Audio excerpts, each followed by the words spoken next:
duniya suke so su samu, abin duniya suke so su tsira da shi, sun samu abin duniya yanzu kokari suke ya za su tsira da shi, babu ruwansu da martabarsa, wanda shi ya kawo makarkashi yadda aka hana ni in je wurin shugaban kasa in masa bayanin wannan kwamiti da ya bani, in masa bayanin me muka gani, me muka binciko, nawa muka gani.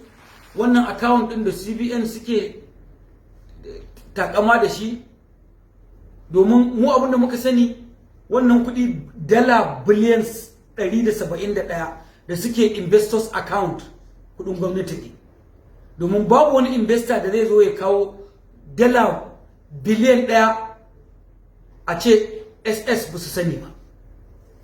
Dokar kudi ta kasa ta ce duk wanda zai zo ya investing din kudi suka kai wannan adadi zai sanarwa da security, kuma security ba su sani ba. To ya kai aka tara dala biliyan 100, dala biliyan 171 ba tare da jami'an tsaro sun sani ba. Kuma to su wani investors a ina aka samu wannan kudin a Najeriya?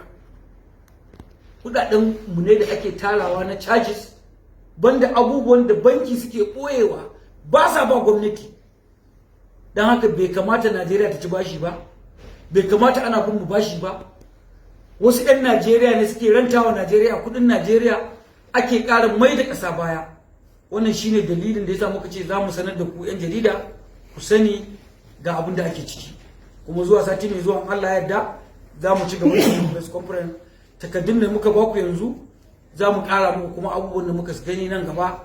Sannan muna kira da mai girma shugaban ƙasa, wannan kwamiti da ya bani da ya gaggawa ya neme ni ya ji me yasa aka ɗaya da ni ban zo wurin shi ba. In ma an zo an gaya mai wata magana ya ji me aka gaya mai, in faɗa masa duk abin da aka faɗa mai ba gaskiya ba ne. Muna yi ne don martabarsa, don darajarsa, don saboda 'yan Najeriya, don saboda future 'ya'yanmu da jikokinmu.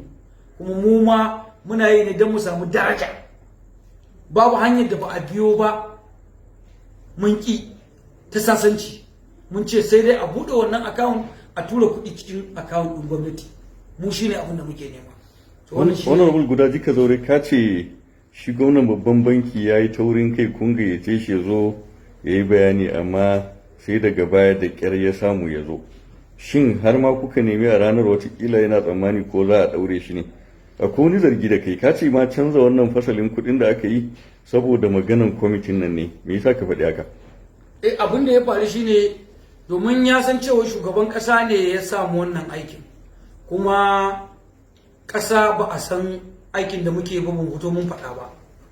An ƙirƙiro canja wannan kuɗin ne domin a nuna hanyoyin da kuɗi suka mutu, domin a binciken da muke babu inda za a nuna inda tiriliyan 4-5 aka kashe su, babu dalili. Saboda haka babu dalili. Saboda haka a yau wannan canja kuɗi, saboda bincikenmu ya dakata ne, a dakatar da bincikenmu, a kuma nunawa mana cewa an karkatar da hankalin Najeriya. Maimakon bincike da muke yi, shugaban ƙasa ana hankalinsa ya koma wurin canja kuɗi da challenges da zai fuskanta da sauransu. Mu kuma nan ana daƙile mu, an hana mu gan shi. Wannan shine dalili. CBN ta canja kuɗi ne saboda wannan binciken tiriliyan 89 da biliyan 100 da muke yi. Shi yasa aka ƙirƙiro wannan. Sannan akwai wasu policies, wasu dokoki da CBN take ta ɗaukowa duk don ta karkatar da hankali akan wannan bincike namu. Amma gudaji ka zaure, kai a wajenka shi Godwin Emefiele gwamnan babban bankin nan babban dan cin hanci da rashawa ne kenan? To abin da ke faruwa ya nuna haka, domin kudin da ake tarawa da kuma kudin da ake ba gwamnati da kuma shi kansa dokokin da ya karya, ya mallaki shaya a bankuna, ya mallaki ma bankuna ta ƙarƙashin ƙasa. Abubuwa da yawa ya mallake su wanda ya saba doka, yana kan wannan kujera ya mallake su. Sannan irin yadda yake zuwa da abubuwan da za su kuntatawa ƙasa, ya nuna ba ma masoyin Najeriya talaka bane ko ba masoyin Janar Muhammadu Buhari bane. Domin ko wannan dokar da ya kawo ta cewar ba za a cire kuɗi ba ya wuce 20,000, so ake yi mutanenmu da suke ƙauyuka masu sai da dabbobi da kayan abinci wanda ba sa mu'amala da banki, su ake so a karya. Sannan ana so a karya yaranmu matasa da suke POS, kusan mutum miliyan 18 a Najeriya da suke cin abinci ta hanyar POS, su ɗauko cash wanda yake bukata su bashi ya ɗan sallame su, suna samun abinci, su ma ana so a kashe. Saboda haka so yake yi ya karye ya kashe ƙasa gaba ɗaya, saboda ya ɗebe dukiyar ƙasa. Yanzu haka ya fi Najeriya arziki, domin arzikin ƙasa a hannunsa yake. Yawa, kusa da ƙarshe, kun so da ku cafke shi a ranar da kuka gayyace shi a ofishin hukumar DSS. Shin me yasa kuka yi haƙuri kuka ba da belinsa a lokacin? Abin da ya faru, ya kawo uzuri guda biyu. Ya ce yana da taro na IMF akan bashin da za a ci a Najeriya a Amerika. Shi da Minister of Finance za su je su yi brief. Na biyu, baya da ƙoshin lafiya, akwai magungunansa da yake sha a gida.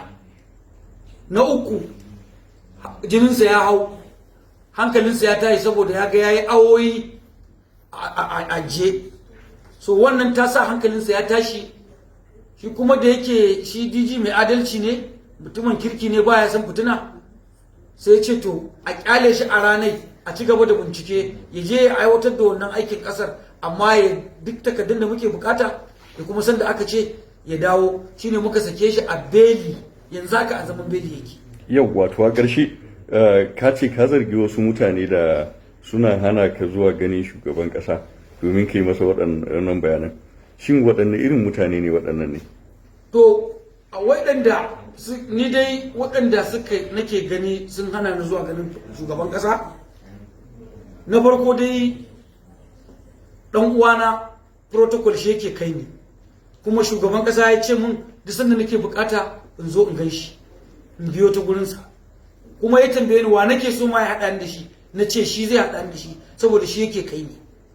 Na ce bai kamata in tsallake shi ba, farko shi yake kai ni, kuma yanzu in nuna wani, kaga ban yi daɗi ba, kuma yayana ne gidanmu ɗaya. Saboda haka na dogara, amma ni dai shi ya hana ni in ga shugaban ƙasa, domin ta hanyarsa nake ganin shugaban ƙasa, kuma shi shugaban ƙasa ya ce in gani, in zan gan shi, shi ya ce da ni ba zan ga shugaban ƙasa ba kuma caye ba zan ga shugaban ƙasa ba, caye na daina ganin shi ni kaɗai. Sai dai in je in rubuto takarda in ma za mu gan shi a kwamitance, wanda zai iya ɗaukar lokaci a ce ba a approving ba a ɓadda takardar. Tunda ni sanda nake zuwa na gan shi ya ba da wannan kwamitin, daga ni sai Allah sai shi na je ya ba da wannan kwamitin, daga ni sai Allah sai shi ya ba ni wannan aikin. Kuma sai da ya ce min amana amana amana har sau 3, ya gaya wa DGSS amana amana amana, ya sa muka rike wannan amana. To na yi mamaki da aka hana ni aiki irin wannan babba da zai taimaki shugaban kasa, da zai taimaki Najeriya a biya duk bashin da ke kasar nan, dala ta karye, farashin komai ya sauka, a samu sauƙin rayuwa, shugaban kasa ya tafi cikin aminci, a ce an dakatar da ni. So waɗannan da suka tare ni ina bincika, akwai soyayya shugaban kasa ko a zamansa da suke da shi tare, da har za a irin wannan aiki da zai bani da na sadaukar da rayuwata. Kullum ana yaƙata, ana tabbitin a kaina, a kan rayuwata. So amma a ce an dakatar da ni, an hana ni zo in gaya masa. So wannan shine abin da yake tsoratar da ni. So na kusa da shi su suka hana ni gani shi. Shikenan honorable Gudaji Kazaure, mun gode kwarai, sai idan mun jiya za ta kaya daga bayan wannan zantawar. Insha Allah nan da sati mai zuwa za mu ga kuma bincike me ya nuna, me ya kamata, abin da ya dace mu sanar da ku, za mu sanar da ku cikin ikon Allah, kuma za mu ba ku takardu kamar yadda na ba ku yanzu.